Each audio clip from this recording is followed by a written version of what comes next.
بسم اللہ الرحمن الرحیم۔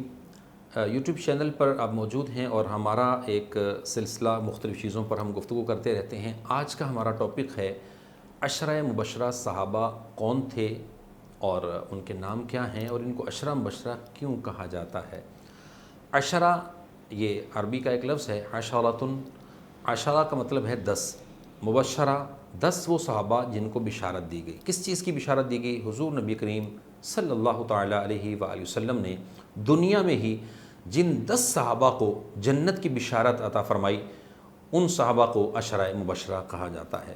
حضور نبی کریم صلی اللہ علیہ وآلہ وسلم نے ارشاد فرمایا، حضرت سیدنا عبد الرحمن بن عوف رضی اللہ تعالیٰ عنہ سے روایت ہے، نبی کریم صلی اللہ علیہ وسلم نے ارشاد فرمایا کہ ابو بکر جنت میں ہیں، عمر فاروق جنت میں ہیں، عثمان غنی جنت میں ہیں، علی المرتضیٰ جنت میں ہیں، طلحہ جنت میں ہیں، زبیر جنت میں ہیں، عبد الرحمن بن عوف جنت میں ہیں، سعد بن ابی وقاص جنت میں ہیں، اور سعید ابن زید جنت میں ہیں، اور ابو عبیدہ بن الجراح جنت میں ہیں۔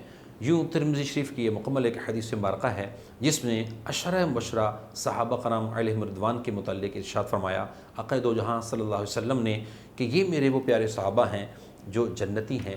تو معلوم ہوا کہ نبی کریم صلی اللہ علیہ وسلم نے جنتی صحابہ کی خبر دنیا میں بھی عطا فرما دی اور ان کو جنت کا دنیا ہی کے اندر جو ہے وہ بتلا دیا کہ یہ میرے وہ صحابہ ہیں جو جنت میں ہوں گے۔